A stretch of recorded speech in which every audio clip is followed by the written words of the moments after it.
What's up, guys? It's Damp. So today I'm going to come to you with a video that I get the most requests to do, probably out of everything, which is run a dungeon and tell me everything about why you're doing each thing and break down why you're doing it so I can learn the game better. So I did one of these a while ago, it was a long time ago, and I figured it was due for an update with the Xbox One release coming. So basically what this will be is I'm going to walk you guys through a simple, just medium, random dungeon.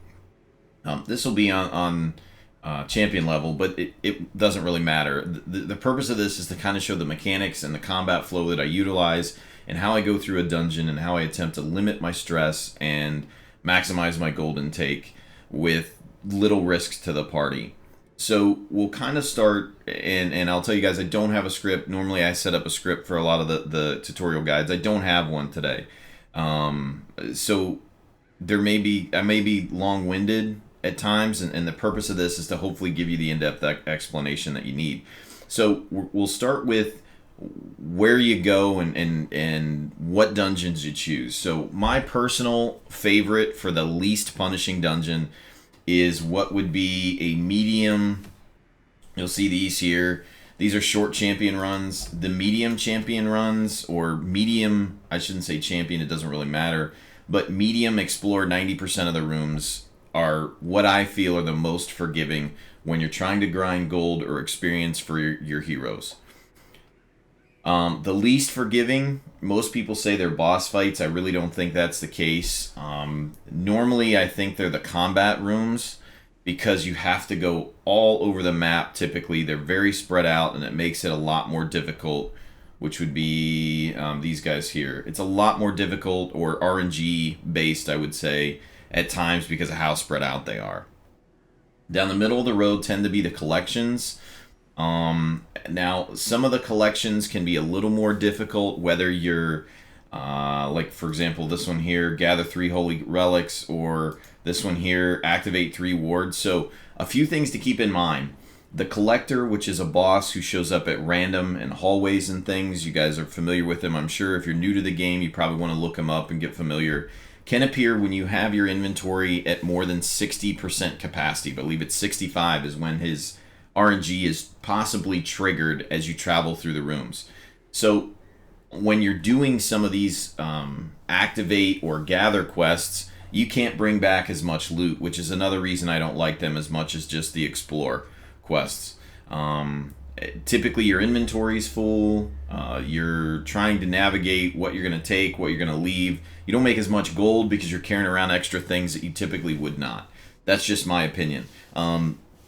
So I would say, if you can help it, go to the medium 90% explore rooms. Now, why medium and not long?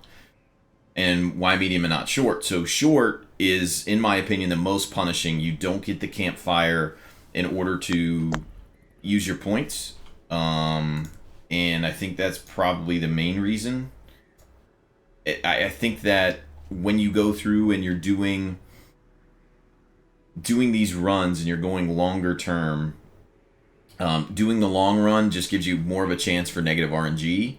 But if once you master the mechanics, long and medium doesn't have that much of a difference. Short, I always feel, can be punishing because it takes one bad fight, and typically in the game I find the worst fights you have are early on in the dungeon. And with short, that can be even more punishing. You don't have that additional way to get out without that campfire, if that makes sense. So we're going to go through just the ruins. Another quick tip, if you're new to the game, the ruins in the Cove are probably the most forgiving. The easiest to run outside of the well and the warrens. These can be poisons. You got blight concerns in here. You have the tree branch guy in these two, or just in one. But essentially you have diseases. You have a lot more can go wrong in these two dungeons than in these two. So we're just going to do the ruins because it has a medium gather quest. So I'm going to show you my setup and who I'm bringing today, which is one of the ones that I talk about the most. So I'll bring these guys into the dungeon with me so you can kind of see how I'm going to use it. So we're bringing Hellion because she can hit the back row, and there's going to be some stress dealers coming in. That's what we're going to prioritize, or row 4, then row 3 typically. unless, you know, the monsters get shuffled. But typically row 4, row 3 is where we're going to focus. We're going to bring a bounty hunter for straight damage. Obviously, I always recommend that you bring a Vestal if you can, to give yourself a little, to play it safe, because when you don't play it safe in this game, you typically get punished. And then I'm bringing the bounty hunter, which if you guys watched my last video, I feel she's the strongest character in the game. And she's the strongest character in the game, in my opinion, based around her ability to scout, her ability to reduce stress, her ability to allow you to pick fights, disarm traps to reduce stress, etc., etc. So I'll kind of walk through the setups that I have and who I'm bringing and why. So slot 1, I'm putting the Hellion. You guys can see my setup here. Iron Swan is absolutely vital to this. And then I'll bring If It Bleeds, even though I know I'm going against skeletons. I want to be able to hit the 3rd row and finish off the 3rd row if necessary. Wicked Hack, obviously. And the last one, truthfully, doesn't matter. I'm just going to bring this one in case I need a buff, but I'll probably won't even use it, to be honest. As far as her camping skills, I mean, this is typically what I run. Sharpened Spear is by far her best. I probably won't use Reject the Gods, and this is pretty situational, depending on how her stress is and how the rest of the party stress is. Battle Trance can be good also for a buff, but these are... I am actually, guys, going to try and take this Firewood all the way to the end. That's typically what I do to reduce the stress all the way at the end. So, camping skills, I'm not going to focus on a ton, but you can see there what I'm taking. More importantly, I'm taking the trinkets that I talk about all the time. Surgical Gloves, which I feel is probably one of the best in the game for general use, if not the best. There's no negative stress connotation to it. You have 5% additional crit for melee, which is all she's going to do. And then I'm bringing the Ancestor's Pen. Now, if you don't have an Ancestor's Pen, there's a variety of stuff you can bring, but what I tell you is focus on damage and focus on crit if you can. Otherwise, speed and dodge are always very useful. But I tried not to bring any of the trophy trinkets or things maybe that you wouldn't have. You may not have the Ancestor's Pen. You probably don't if you're a newer player, but I often talk about don't bring things with 10% additional stress or 20% stress if you can help it. With this party, I don't really have that concern. I'll be surprised if I come out with any stress based off the amount of crit that we should do. So moving to the next one, Bounty Hunter, same story here. You guys know what the meta setup that I typically use is. This is pretty straightforward. I'm bringing Flashbang just in case I need a stun. I don't know that I'll use it. I'll probably just do damage. Mark for Death, probably won't use this either. I'm probably going to focus on Finish Him to eliminate row 3, and then I'm going to use Collect Bounty for rows 1 and 2. Now, I may mark if there's something with Prot or something that has high HP, but typically marking versus just doing the damage, marking is not going to have the possibility to give you a crit, and by the time that it comes back around, that monster could have actually been dead if you didn't mark. So I use this pretty selectively. So if we look at Hunter's Talon, 3% crit, 10 accuracy, additional food, which will be a negative, and I'll talk about that as we kind of gather our food and prepare for the dungeon, prepare to embark. But I'm not going to talk too much about camping skills, but again, scout chance is good on them. This is great for boss fights, and actually can be good if you do camp towards the middle of the dungeon. I'm not going to use tracking. The surprise chance isn't good enough, in my opinion, to worry about that. I bring in Courage on almost everybody for flexibility, and then this is how we do it, which is really strong for boss fights also. Should have sang that like Montel Jordan. Oh well. Okay, so then we'll go to Vestal. So Vestal is, again, I'm going to use her primarily as a healer. I'm taking Judgment for, first turn actions. I'll bring Judgment. And the heals, again, pretty basic.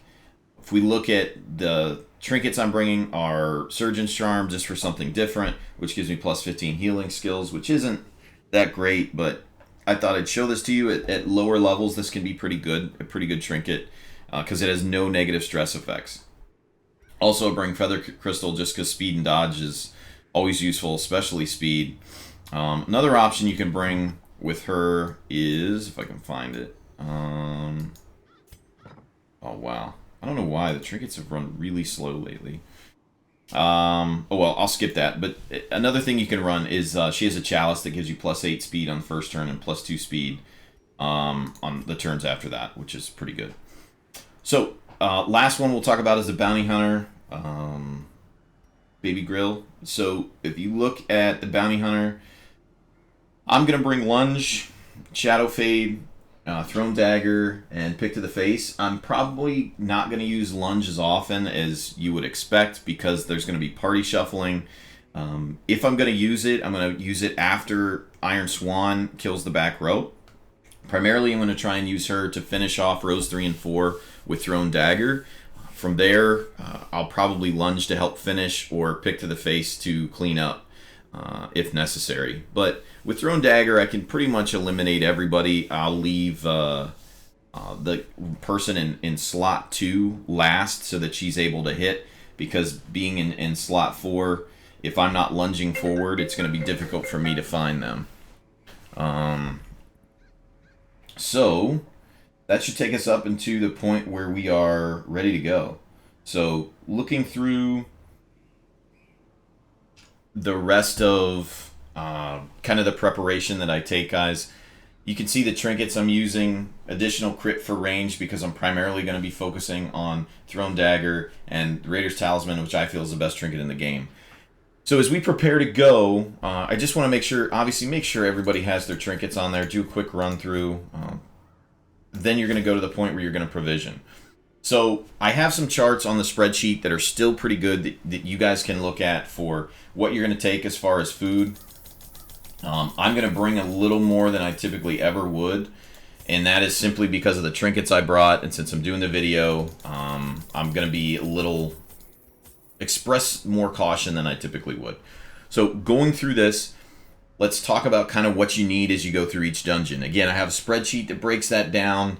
But for the ruins, you really don't have a lot of stuff that you would need. I'll bring a couple holy waters in case we run into confessional booths. At this point, I'm only bringing 1 key in case we get a critical scout check and we can go through a room. Once you kind of understand the mechanics of the dungeon and you understand really what you're going to run into, it's easy to determine what you're going to bring. There's no hard... You have to bring this many food. What I have on the strategy guide is simply a recommendation based off of personal experience. I tend to play it safe because I feel the game punishes you if you don't. So, not going to bring any bandages. I have a healer. Not going to bring any anti-venom. I'm not really worried about that. Herbs, not really worried about that either. I'm bringing 1 key in case we run into the room. I'm not going to loot any of the curios because I don't need to right now. If you guys need to, there's charts and things on the wiki that can show you if you use this in this particular curio, here's what might happen. You can use those to your advantage if you want to. I personally don't think you need as much as what some people bring. I'm bringing a ton based off the trinkets that I'm utilizing and also kind of playing it safe like I typically do. Now, one of the drawbacks to this, like we already talked about, is I could run into the collector because of how much I'm bringing. Immediately, I put myself at risk as I start to loot through the dungeon because I'm going to be over 60%. So keep that in mind in case we do run into the collector. That's why. So that's pretty much it. So that's kind of the preparation and what I do as I begin to prepare. From here, we'll go into kind of the initial planning stage before I move all around. At this point, I can pretty much look at a map and know the path I'm going to take pretty quickly. What's important for you as a newer player, hopefully you have someone that can scout, because initially you can see there we got a scout check. Actually, we got a secret room, which is pretty lucky. I'm not really looking for the secret room as the reason I'm bringing the scout. I'm looking to be able to manipulate and pick and choose where I want to go. So we probably want to pick this up because there's some decent cash in there. I mean, we have almost 4 million gold, but what's more gold? I mean, you always want that. And then what I'm looking for now that my scout check went off is I'm going to highlight these and see where the relics are, if we found any. Did we find any relics in here? So this is a quest location. So we know we have to go here. There's a possibility we have to go here. We can avoid this fight because I don't think there's a quest location here, or it would have been marked. So I probably have to go down here just to make sure. But since we know we have to go this direction, this is the way we're going to start. So first of all, we're going to head this way. We're going to just grab our stuff, which means there's a possibility we could run into the collector. So all I did to go in that room, guys, is I just moved to that location and I hit up or W on the keyboard.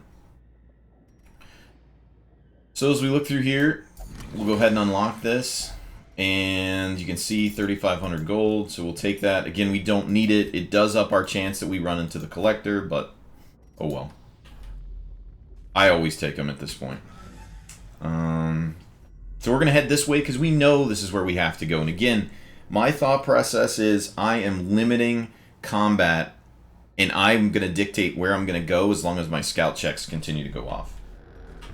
So I'm going to click on her, knowing that I'm about to run into a trap here. Have her disarm it.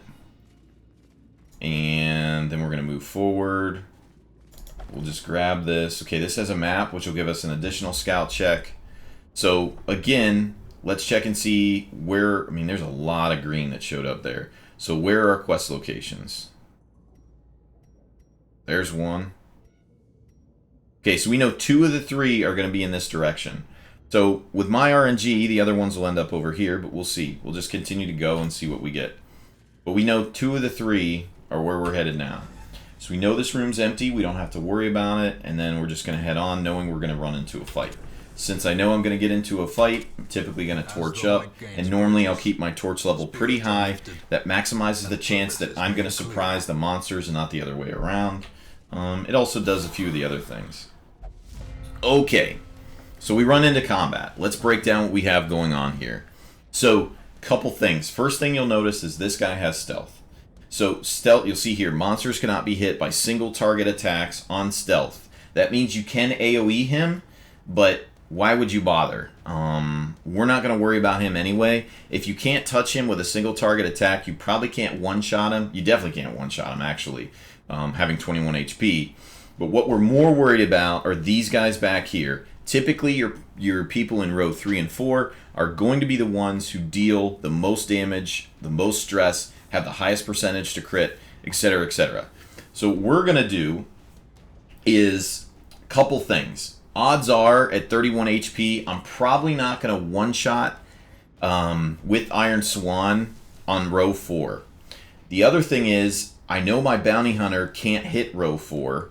I can use Judgment on it, but I know Bounty Hunter can't hit row 4. So we're going to use her to hit row 4, and that's where we're going to start. And we're going to hope that Iron Swan finishes that off.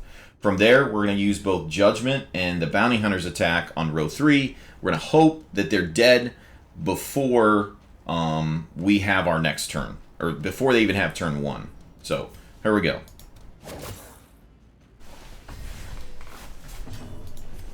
Okay, so... having a 9 is kind of a low roll. There's a possibility that I could hit Judge and finish this off. So we're going to kind of take a chance. I should really show this playing it safe. So playing it safe is we're going to go additional damage to row 4 to make sure we eliminate 1 turn with Iron Swan.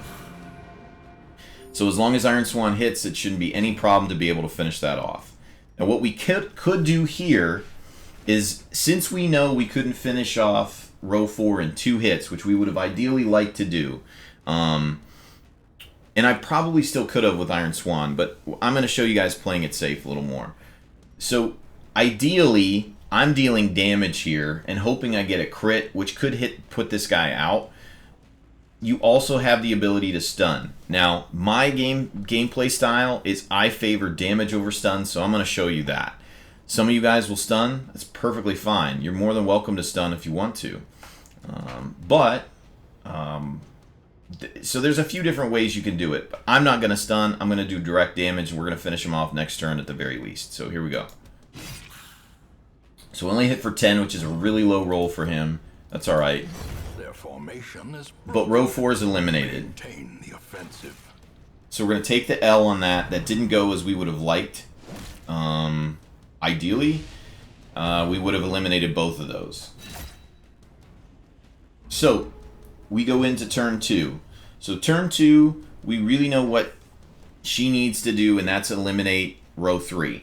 Now at this point, Iron Swan doesn't do us a whole lot of good because turn 4 or row 4 is already eliminated. So with row 4 being eliminated, Iron Swan doesn't mean anything, so she doesn't have to be in the front row. What that means is we could lunge, put her in the second row, and then possibly even bring her back and lunge again on her last turn, and we should finish off everybody by then. But, as you know, that's a decision you guys are going to have to make. Because I have the additional crit for ranged, I'm going to throw and just use a ranged attack.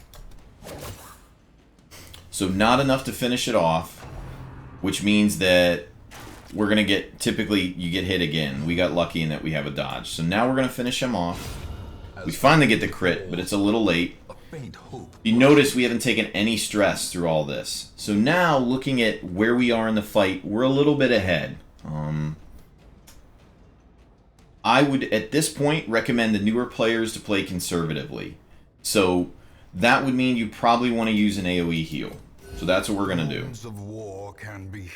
Typically, I don't heal until I have one character under 50% health, or right around 50% health.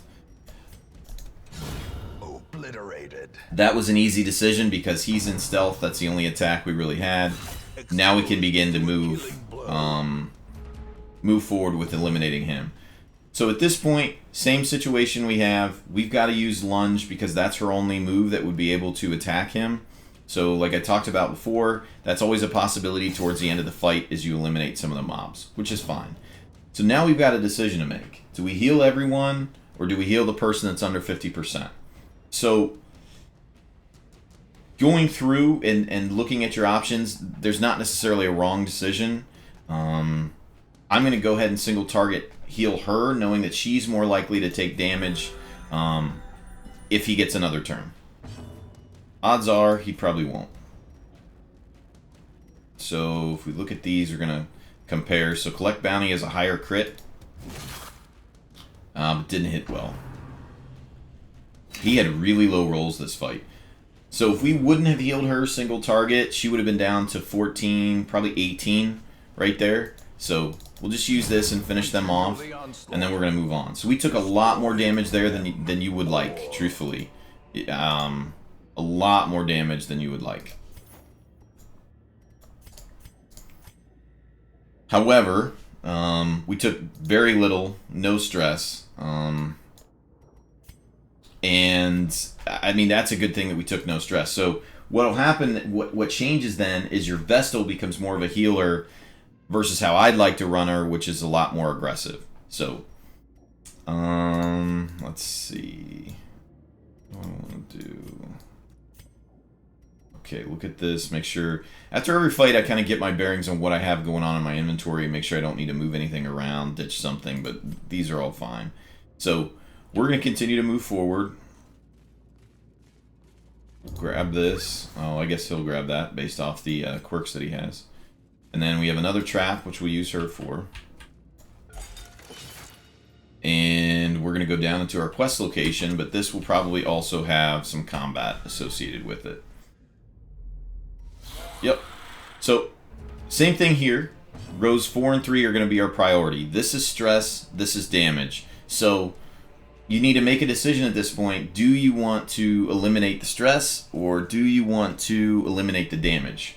We look, we can spare the stress, but we can't spare the damage as much. So he really becomes top priority. Now with her going first, normally I'd be aggressive, but because we're working from behind, from an HP standpoint, I'm going to heal. Alright, so from here, we're going to focus, and that was kind of bad luck in that we got a crit, but it wasn't enough.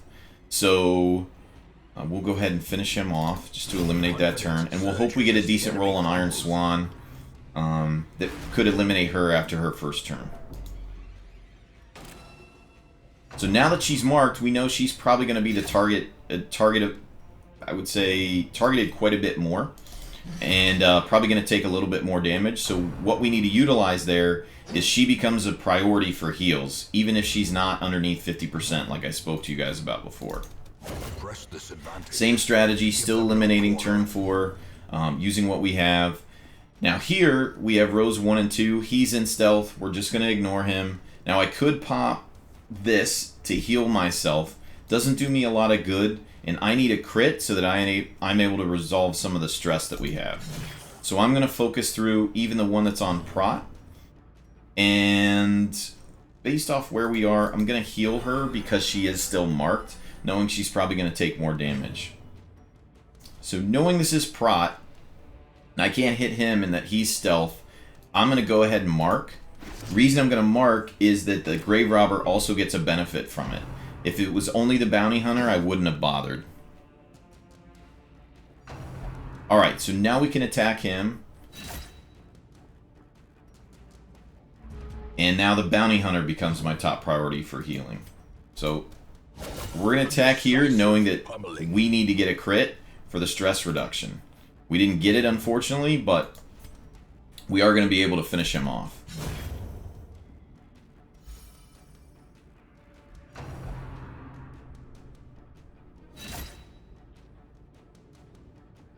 Okay, so now at this point, we definitely need to heal our bounty hunter. We're going to go ahead and do that. And we're going to use him to finish off, ideally, the Bone Sergeant. We should be able to kill him before he's able to do anything else. Again, we aren't able to use Thrown Dagger here, so we're going to go ahead and lunge to finish. Another low roll. And just like it happens in a lot of them, guys, there's a possibility that you'll get low rolls like this quite a bit. That's just how the RNG can work.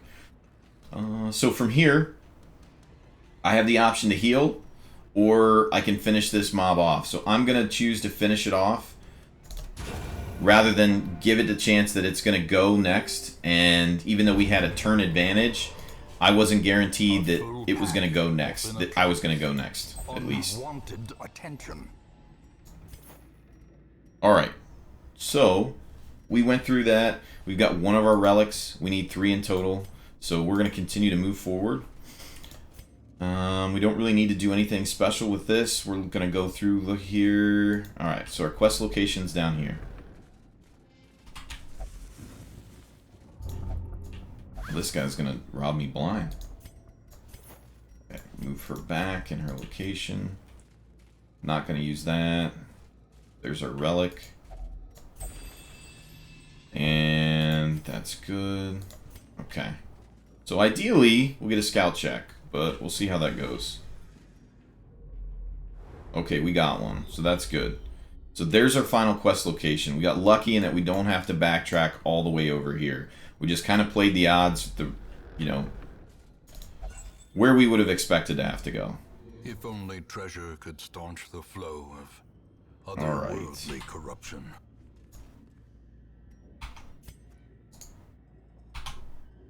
One sec, guys. Change this. Alright.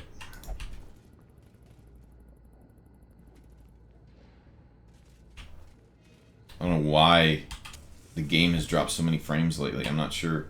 It's something fairly new that started happening the last couple patches. Okay, so we are going to enter into combat, and knowing this is probably one of the last battles you're going to face, you could have camped in the last room. You probably could have done that. I'm not going to, because I'm going to use it to heal the stress at the end in case we run into some stress mobs that we aren't able to eliminate as quickly as we would like.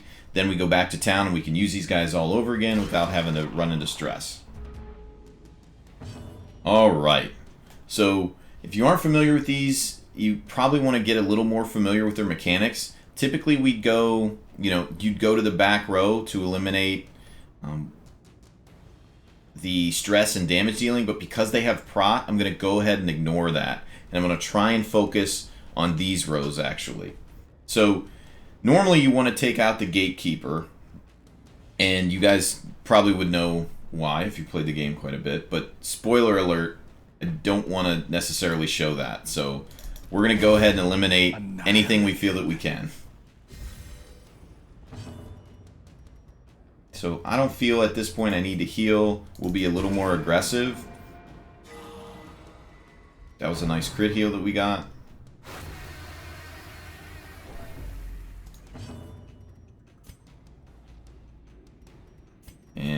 finish this off. Again, not a very good roll. And this is why I'm saving my Mark Party again. Or my I shouldn't say Mark Party. This is why I'm saving my firewood. Is primarily because of this. And what you see now. We're going to take quite a bit of stress here. In comparison to the last fights, at least. Okay. I want to hit turn. I want to really eliminate him because he doesn't have prot. So I'm going to go ahead and lunge. And then we'll finish off. And now we have the prot mob left. I typically save the prot mobs for last. So here I want to look and see if she has bleed resist. Or he, I guess. I don't know what that would be. But so we look, we see the bleed resist is kind of low. So we're going to go ahead and do if it bleeds.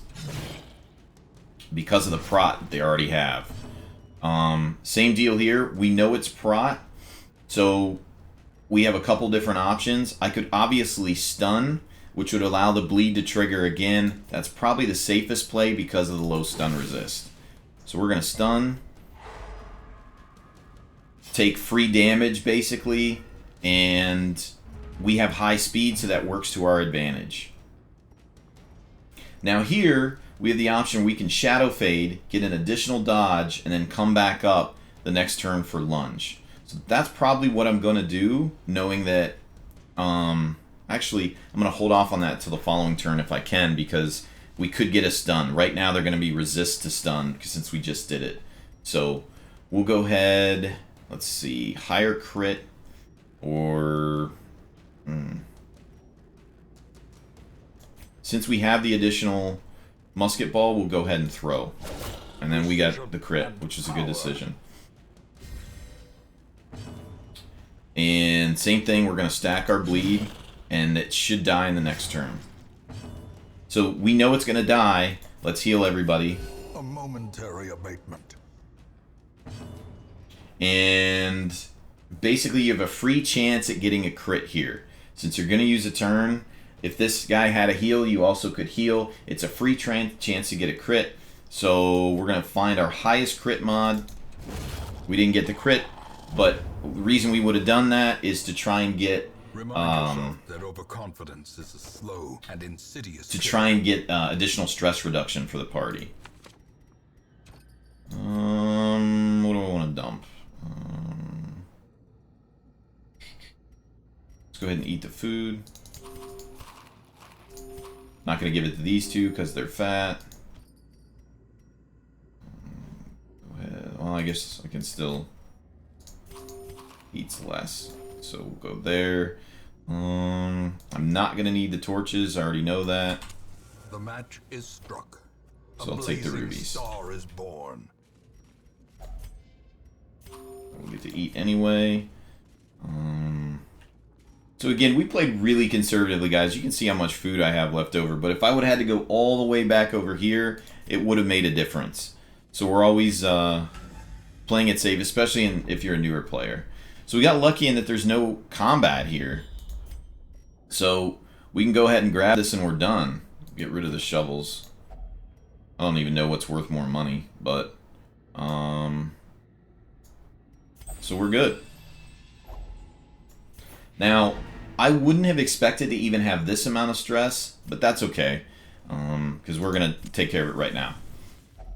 So chance to steel oneself against the coming. We're going to go ahead and use our firewood, and all we're looking to do is eliminate the stress. So we can do that by simply using encourage all the way through. Sometimes using some of the other mechanics are those that don't allow you to do as much, or they take, let me say it this way. You take a Hellion, and let's say I wanted to use Reject the Gods. Okay, so that's taken me down 30 stress, so all my stress is healed, but then everybody else picked it up, and then you're bouncing around. If you have only a few characters that have it, sometimes it's better just to use Encourage. So we'll wipe that stress. We're going to make sure to use Sanctuary, which will prevent the ambush. That's really important. And then we'll use Encourage. And Encourage again. And I can use Snuff Box to get rid of a disease. I just want to find what I want to get rid of. Vertigo's not that bad. Nah, that's really not that bad either. She doesn't have one, so we use it on the Bounty Hunter. So both of those are gone, which is good. And we still have 2 left that we really don't need to even use. So at this point, we're done. We'll go ahead and rest. We can't get ambushed because we already used that ability, so we're good to go. So quest complete. And that I was able to keep that under 40 minutes, which is good. I thought it would take a little longer, but we got kind of lucky in that we didn't have to backtrack through the whole dungeon. So there it is, guys. That's kind of how I break down the fights and what I do. Now, I didn't come home with a ton of gold because I didn't go back and backtrack, but the risk you take versus the gold you're going to get, it to me is not worth it sometimes, because you're going to get into additional fights. You could run into the collector. And then you're picking and choosing. We went into that kind of place without a lot of room anyway, but you're dumping food, then you might need food if you get bad hunger checks. So when you can end it and you can come out with 0 stress, it works pretty well. Alright, so nothing really to talk about there. So then we're done. So the other thing is this triggered a town event, and I used that while I was planning. So if you go back to where you embark, you can see and kind of look at the town events that you're going to trigger based off doing certain... Oops, there's one. And you can look those up and see what's going to happen. This one allows me to use basically... these are all free, so I don't really need it, but that option's there. So anyway, I hope this is some of the stuff that you guys were looking for. If you're new on Xbox One, check out all my other videos. I'm sure they'll help you. What's coming up is I'm going to redo the top 10 tips for noobs, which has, well, I don't know, 150,000 views, 140,000 views or something. So you'll see me update that over the next, probably the next week, guys, ETA. So hopefully this helped you. If you're new to the game, check out my other videos. If you're new on Xbox, welcome. I think you'll love the game. And, I'll see you guys in the next video. Thanks for watching.